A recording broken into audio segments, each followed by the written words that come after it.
So these are the dandelions flowers that I boil, and this is the tea, and that's the dandelion flowers fresh from our backyard, organic wild dandelions.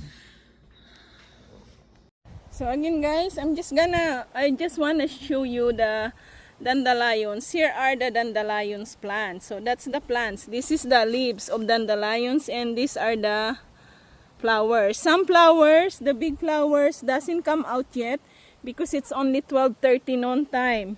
It's gonna come out the whole thing around 3 p.m. to 5 p.m.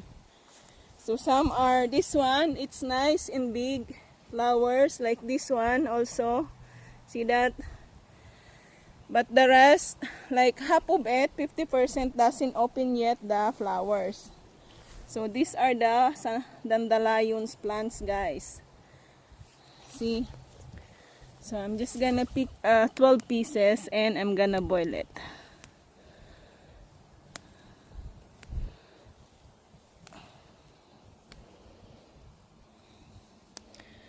So I have dandelions antioxidant tea.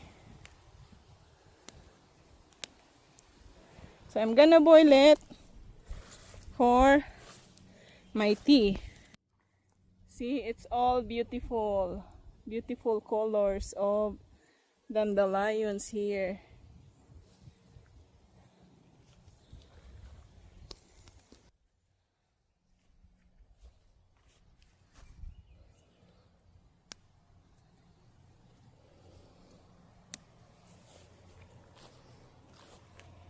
So these are the dandelions. I'm gonna wash it because I'm gonna boil it. I'm gonna make a tea.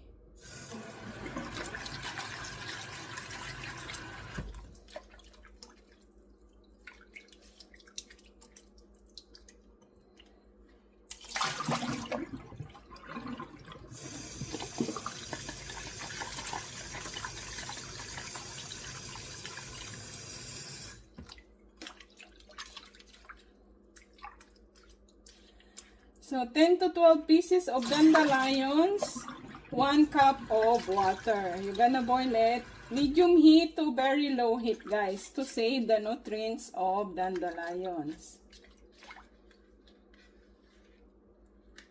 So I wash it 3 times already for sure. The bacteria and the dust are done.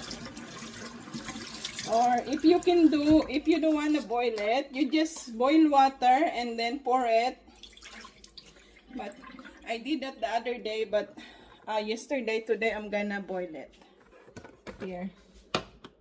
Now I'm gonna use the 1.5 parts of salad master to boil my dandelion, and I'm gonna put it on a medium heat. Medium heat. So I'm gonna put this 12 pieces of dandelion and then add 1 cup of water. So 10 to 15 minutes, guys, boiling. But when it starts boiling, you can turn it to low heat. So just close it.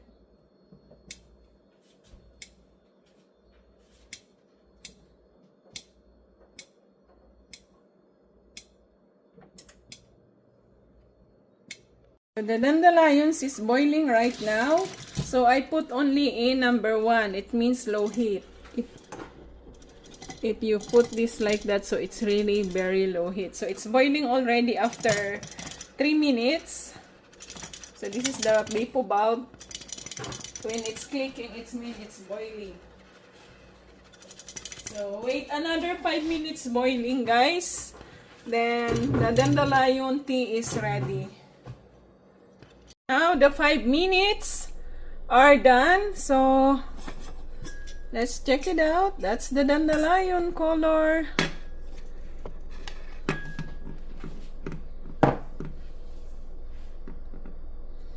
And let's put on a cups.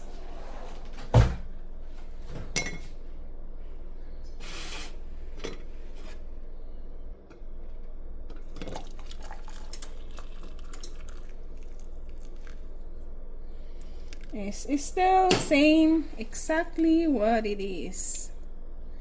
So the color of dandelion is golden yellow, guys, or yellow.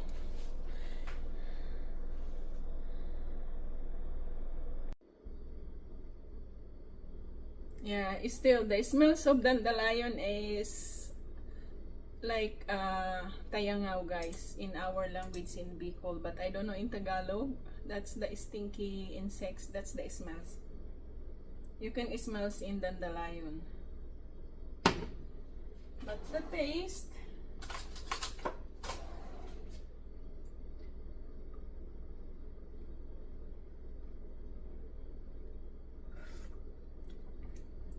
yeah, it's tasteless, guys. It's like you're tasting water, but we gonna wait until 15 minutes or 30 minutes when it's cooled down if the taste is the same, tasteless.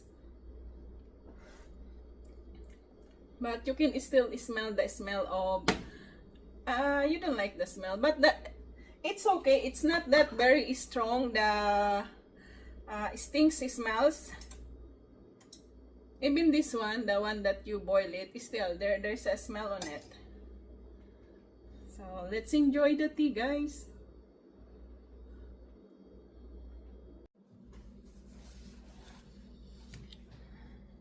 So the dandelions are here. So when you pick up the dandelions, guys, after a few minutes, the dandelions, it's closing the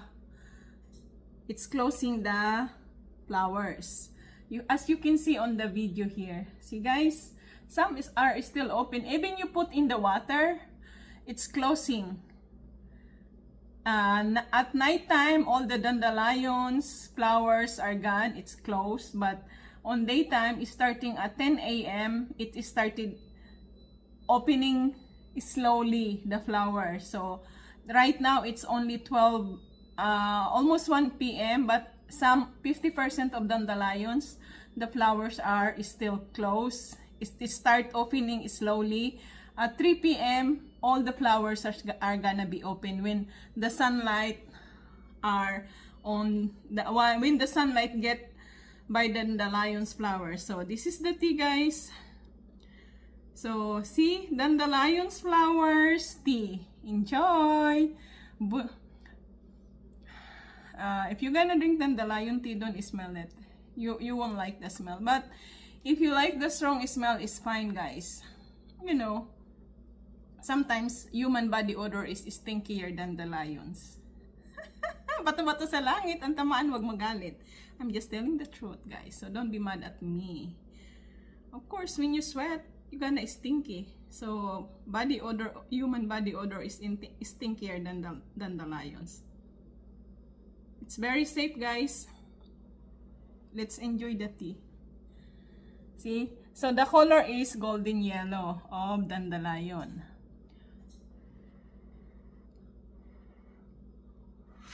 Still hot, guys. I'm gonna wait another 15 minutes to cool it down.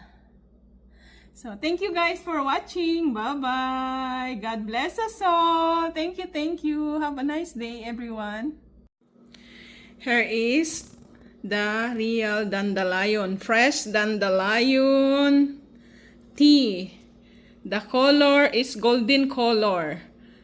The golden yellow, the color of dandelion tea. After you boil it for 5 to 10 minutes. You can just do as well, boil a water. After it's boiling it, just pour in a dandelion flowers. It's 10 to 12 fresh flowers of dandelions. But if you're gonna use dried dandelions, it has to be 1 tablespoon of dried dandelions flowers.